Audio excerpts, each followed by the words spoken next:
ओम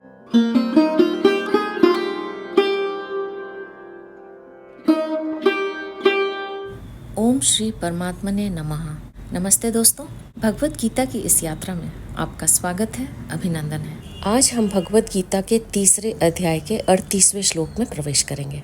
तो चलिए प्रारंभ करते हैं।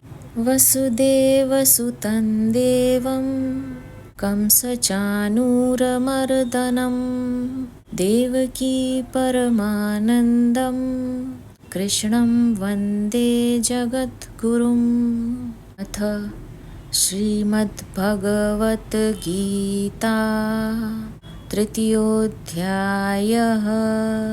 श्रीभगवान् उवाच धूमेनाव्रियते वह्निः यथादर्शो मलेन च यथोल्बेनावृतो गर्भः तथा तेनेदमावृतम्।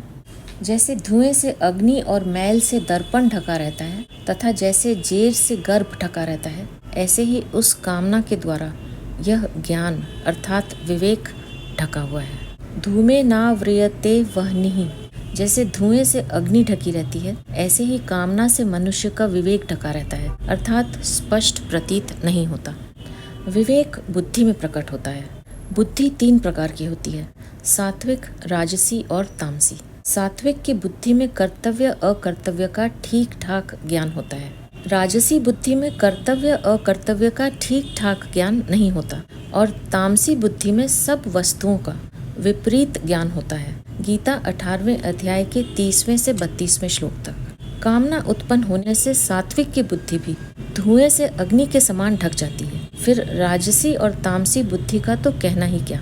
सांसारिक इच्छा उत्पन्न होते ही पारमार्थिक मार्ग में धुआं हो जाता है। अगर इस अवस्था में सावधानी नहीं हुई तो कामना और अधिक बढ़ जाती है और कामना बढ़ने पर तो पारमार्थिक मार्ग में अंधेरा ही हो जाता है। उत्पत्ति विनाशशील जड़ वस्तुओं में प्रियता, महत्ता, सुख, रूपता, सुंदरता, विशेषता आदि दिखने के कारण ही उनकी कामना पैदा होती है।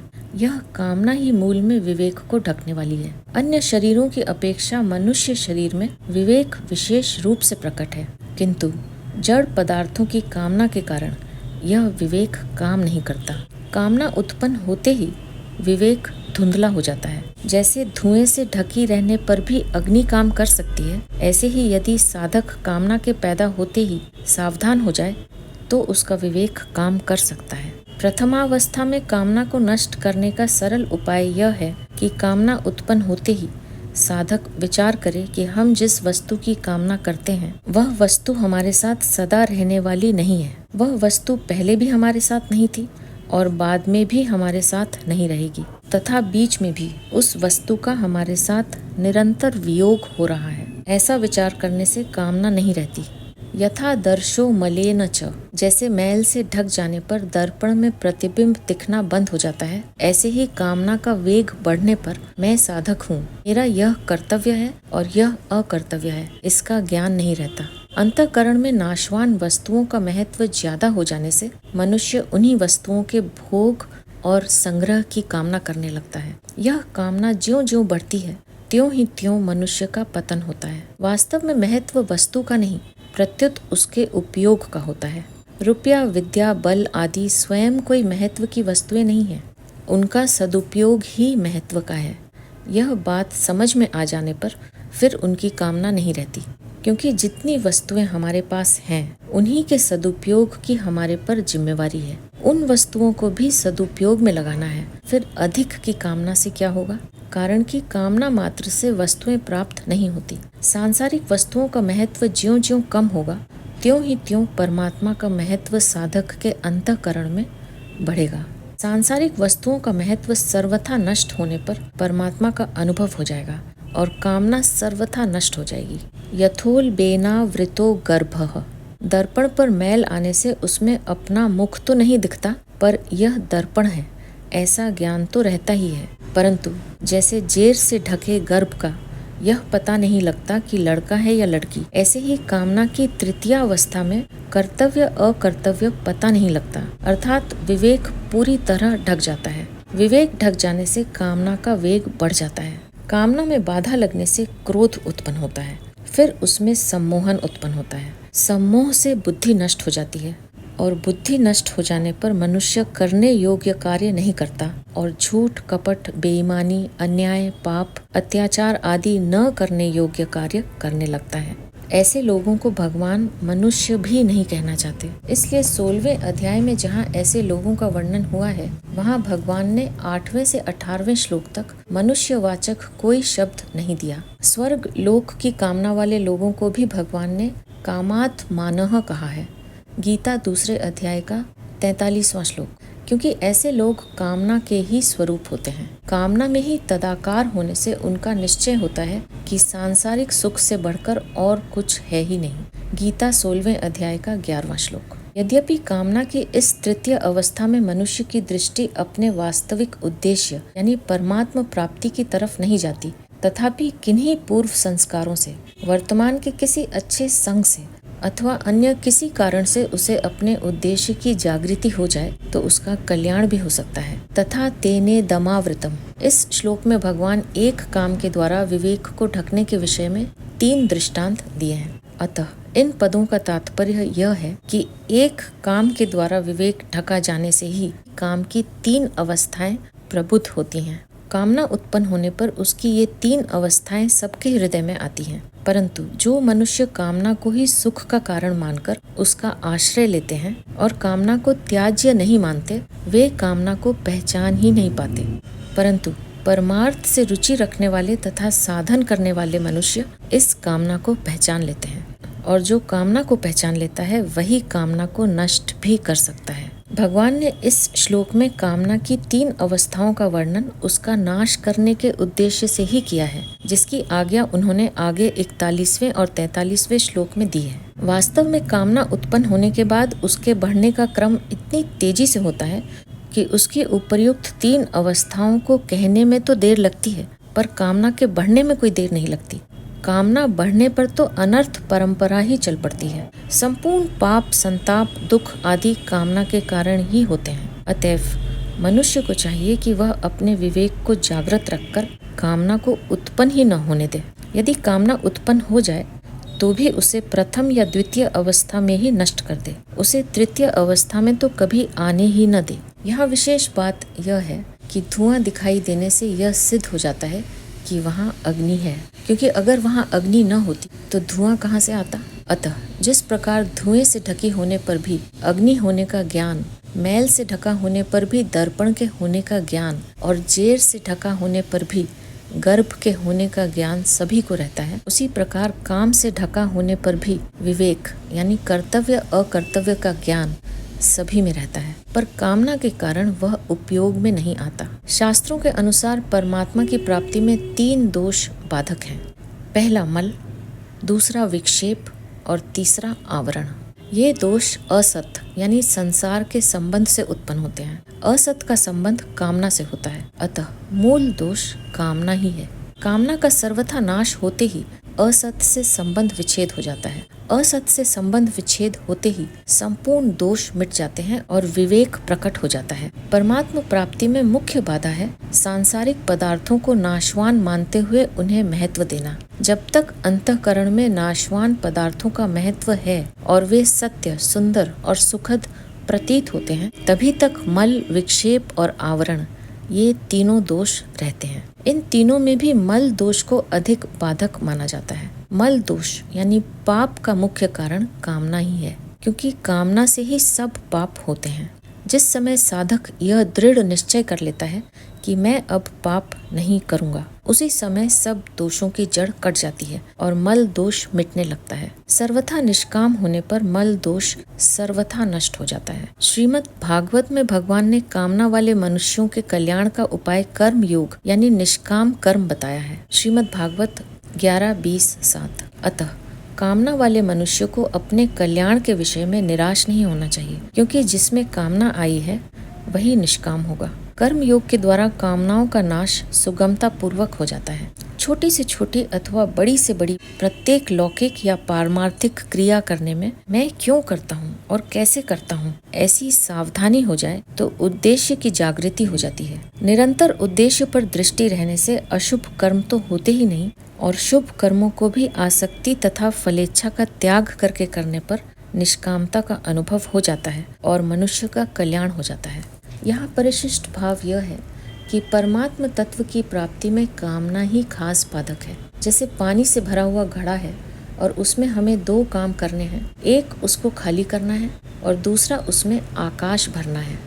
परंतु वास्तव में हमें दो काम नहीं करने हैं, प्रत्युत एक ही काम करना है, घड़े को खाली करना है। घड़े में से पानी निकाल दें तो आकाश उसमें अपने आप भर जाएगा। ऐसे ही कामना का त्याग करना और परमात्मा को प्राप्त करना, ये दो काम नहीं है। कामना का त्याग कर दें तो परमात्मा की प्राप्ति अपने आप हो जाएगी। केवल कामना के कारण ही परमात्मा अप्राप्त दिख रहे हैं।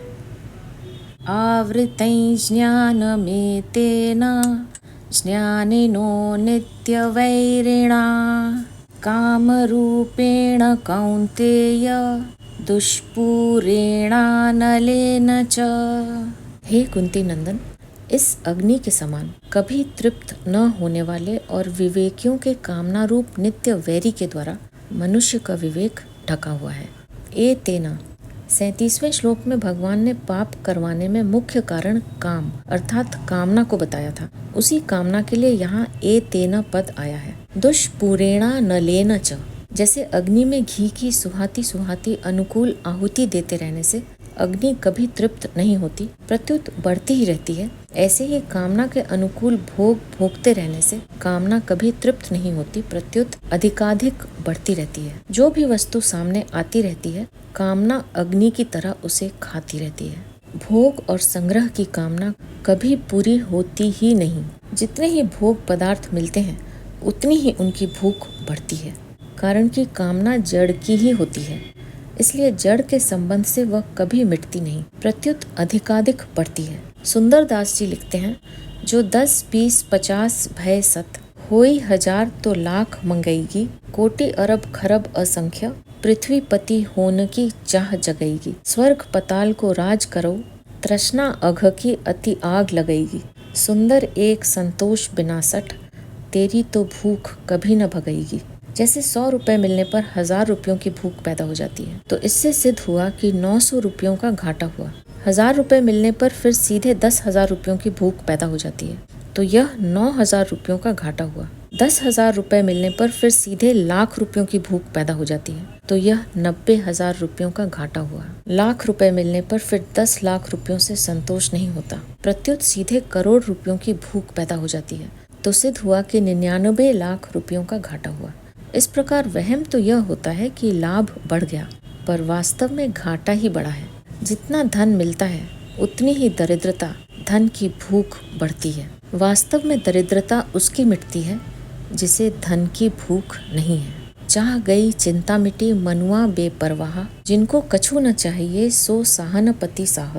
वास्तव में धन उनका बाधक नहीं है जितनी बाधक उनकी कामना है। धन की कामना चाहे धनी में हो या निर्धन में, दोनों को वह परमात्मा प्राप्ति से वंचित रखती है। कामना किसी की भी कभी पूरी नहीं होती, क्योंकि यह पूरी होने वाली वस्तु ही नहीं है। कामना से रहित तो कामना के मिटने पर ही हो सकते हैं। काम रूपेण, जड़ के संबंध से होने वाली सुख की चाह को काम कहते हैं। नाशवान संसार में थोड़ी भी महत्व बुद्धि होना काम है। अप्राप्त को प्राप्त करने की चाह कामना है। अंतःकरण में जो अनेक सूक्ष्म कामनाएं दबी रहती हैं, उनको वासना कहते हैं। वस्तुओं की आवश्यकता प्रतीत होना स्पृहा है।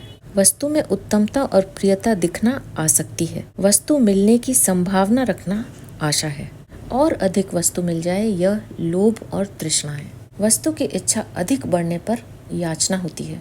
ये सभी काम के ही रूप हैं। ज्ञानिनो नित्य वैरिणा, यहाँ ज्ञानिनः पद साधन में लगे हुए विवेकशील साधकों के लिए आया है, कारण कि विवेकशील साधक ही इस काम रूप वैरी को पहचानता है और उसका नाश करता है। साधन न करने वाले दूसरे लोग तो इसे पहचानते ही नहीं, प्रत्युत इसे सुखदायी समझते हैं।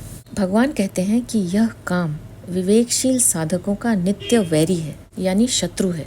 कामना उत्पन्न होते ही विवेकशील साधक को विचार आता है कि अब कोई न कोई आफत आएगी। कामना में संसार का महत्व और आश्रय रहता है, जो पारमार्थिक मार्ग में महान बाधक है। विवेकी साधक को कामना आरंभ से ही चुभती रहती है। परिणाम में तो कामना सबको दुख देती ही है, इसलिए यह साधक की नित्य निरंतर वैरी है, शत्रु है। भोगों में लगे हुए अज्ञानियों को यह कामना मित्र के समान मालूम देती है, क्योंकि कामना के कारण ही भोगों में सुख प्रतीत होता है। कामना न हो तो भोग पदार्थ सुख नहीं दे सकते, परंतु परिणाम में उन्हें दुख, संताप, कैद, नरक आदि प्राप्त होते ही हैं।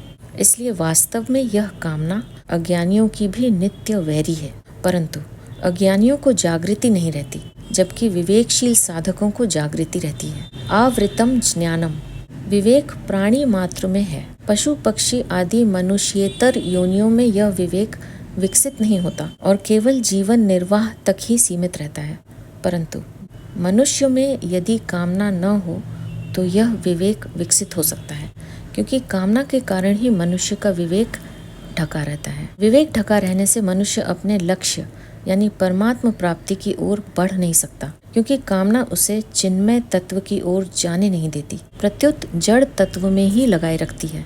अपने प्रति कोई अप्रिय एवं असत्य बोले तो वह बुरा लगता है, और प्रिय एवं सत्य बोले तो अच्छा लगता है। इसका अर्थ यह हुआ कि अच्छे बुरे, सद्गुण दुर्गुण, कर्तव्य अकर्तव्य आदि का ज्ञान अर्थात विवेक सभी मनुष्यों में रहता है, परंतु ऐसा होने पर भी वह अप्रिय और असत्य बोलता है, अपने कर्तव्य का पालन नहीं करता, तो इसका कारण यही है कि कामना ने उसका विवेक ढक दिया है। कामना के कारण ही त्याग में सुख है, यह ज्ञान काम नहीं करता। मनुष्य को प्रतीत तो ऐसा होता है कि अनुकूल भोग पदार्थ के मिलने से सुख होता है, पर वास्तव में सुख उसके त्याग से होता है। यह सभी का अनुभव है कि जागृत और स्वप्न में भोग पदार्थ से संबंध रहने पर सुख और दुख दोनों होते हैं, पर सुषुप्ति यानी गाढ़ निद्रा में भोग पदार्थों की किंचित भी स्मृति न रहने पर सुख ही होता है, दुख नहीं होता। इसलिए गाढ़ निद्रा से जागने पर वह कहता है कि मैं बड़े सुख से सोया। इसके सिवाय जागृत और स्वप्न से थकावट आती है, जबकि सुषुप्ति से थकावट दूर होती है और ताजगी आती है। इससे सिद्ध होता है कि भोग पदार्थों के त्याग में ही सुख है। धन की कामना होते ही धन मन के द्वारा पकड़ा जाता है। जब बाहर से धन प्राप्त हो जाता है, तब मन से पकड़े हुए धन का त्याग हो जाता है और सुख की प्रतीति होती है। अतः वास्तव में सुख की प्रतीति बाहर से धन मिलने पर नहीं हुई, प्रत्युत मन से पकड़े हुए धन के त्याग से ही हुई है। यदि धन के मिलने से ही सुख होता तो उस धन के रहते हुए कभी दुख नहीं आता, परंतु उस धन के रहते हुए भी दुख आ जाता है। जब मनुष्य किसी वस्तु की कामना करता है तब वह पराधीन हो जाता है। जैसे उसके मन में एक घड़ी की कामना पैदा हुई, कामना पैदा होते ही उसको घड़ी के अभाव का दुख होने लगता है, तो यह घड़ी की पराधीनता है। वह सोचता है कि यदि रुपए मिल जाएं तो अभी घड़ी खरीद लूं, अर्थात रुपयों के होने से अपने को स्वाधीन और न होने से अपने को पराधीन मानता है, और यह मान्यता बिल्कुल गलत है। वास्तव में रुपए मिलने पर घड़ी की पराधीनता तो नहीं रही, पर रुपयों की पराधीनता तो हो ही गई, क्योंकि रुपए भी पर हैं, स्व नहीं।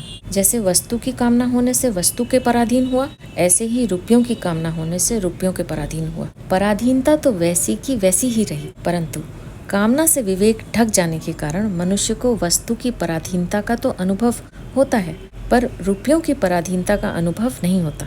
प्रत्युत रुपयों के कारण वह स्वाधीनता का अनुभव करता है, और जो पराधीनता स्वाधीनता के रूप में दिखाई देती है, उस पराधीनता से छूटना बड़ा कठिन होता है। संसार मात्र क्षण भंगुर है। शरीर, धन, मकान, जमीन आदि जितनी भी सांसारिक वस्तुएं हैं, वे सब की सब प्रतिक्षण विनाश की ओर जा रही हैं और हमारे से वियुक्त भी हो रही हैं, परंतु भोग भोगते समय उनकी क्षण भंगुरता का ज्ञान नहीं रहता। पदार्थ को नित्य और स्थिर माने बिना सुख भोग हो ही नहीं सकता। साधारण मनुष्यों की तो बात ही क्या, साधक भी भोगों को नित्य और स्थिर मानने पर ही उसमें फंसता है। इसका कारण कामना द्वारा विवेक ढका जाना ही है। यहाँ विशेष बात यह है कि मनुष्य को सदा के लिए महान बनाने के उद्देश्य से भगवान कामना को नित्य वैरी बताकर उससे बचने के लिए सावधान करते हैं, क्योंकि कामना ही संपूर्ण पापों और दुखों का कारण है। संसार के नाशवान भोगों की कामना करने वाले मनुष्य के पास दुख अपने आप आ जाते हैं। मनुष्य दुखों से तो बचना चाहता है, पर दुखों के कारण काम यानी कामना को नहीं छोड़ता। कामना के रहते हुए स्वप्न में भी सुख नहीं मिलता। काम अछत सुख सपनेहु नहीं। मानस 7:91। भगवान अन लेना दुष्पुरेण पदों से यह बताते हैं कि भोग पदार्थों से कामना कभी पूरी नहीं होती। ज्यों-ज्यों भोग पदार्थ मिलते हैं त्यों ही त्यों उनकी कामना बढ़ती है, और ज्यों-ज्यों कामना बढ़ती है त्यों ही त्यों अभाव का अधिक अनुभव होता है, एवं अभाव को मिटाने के लिए मनुष्य पाप कर्मों में प्रवृत्त होता है। जैसे धन की कामना उत्पन्न होने पर मनुष्य धन की प्राप्ति में न्याय अन्याय का विचार नहीं करता, फिर कामना बढ़ने पर द्वितीय अवस्था में वह चोरी डाके आदि में भी लग जाता है, फिर और अधिक कामना बढ़ने पर तृतीय अवस्था में वह धन के लिए दूसरों को जान से भी मार डालता है। इस प्रकार नाशवान सुख की कामना करने वाला मनुष्य अपने लोक और परलोक दोनों को महान दुख रूप बना लेता है। यहाँ परिशिष्ट भाव यह है कि साधन की मुख्य बाधा है संयोग जन्य सुख की कामना, और यह बाधा साधन में बहुत दूर तक रहती है। साधक जहाँ सुख लेता है वहीं अटक जाता है, यहाँ तक कि वह समाधि का भी सुख लेता है तो वहाँ अटक जाता है। सात्विक सुख की कामना आसक्ति भी बंधन कारक हो जाती है। सुख संगेन बध्नाति, गीता 14वें अध्याय का 6वां श्लोक। इसलिए यहाँ भगवान ने संयोग जन्य सुख की कामना को विवेकी साधकों का नित्य वैरी बताया है। न तेषु रमते बुधः, गीता 5वें अध्याय का 22वां श्लोक। दुखमेव सर्वं विवेकिनः, योग दर्शन 2 अध्याय का 15वां श्लोक। किसी शत्रु को नष्ट करने के लिए उसके रहने के स्थानों की जानकारी होनी आवश्यक है। इसलिए भगवान आगे के श्लोक में ज्ञानियों के नित्य वैरी काम के रहने के स्थान बताते हैं।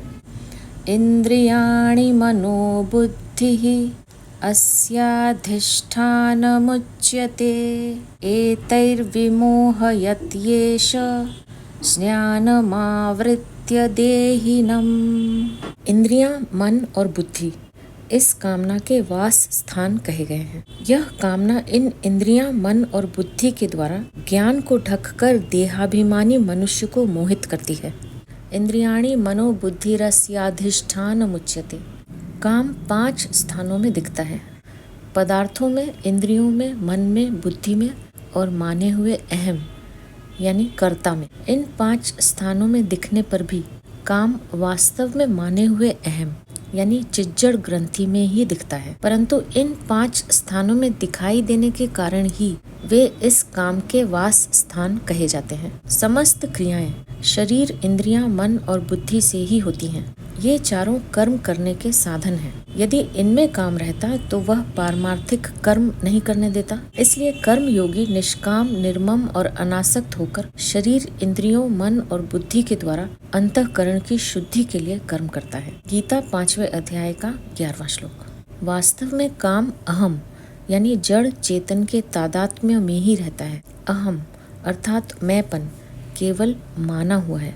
मैं अमुक वर्ण आश्रम संप्रदाय वाला हूँ, यह केवल मान्यता है। मान्यता के सिवाय इसका दूसरा कोई प्रमाण नहीं है। इस माने हुए संबंध में ही कामना रहती है।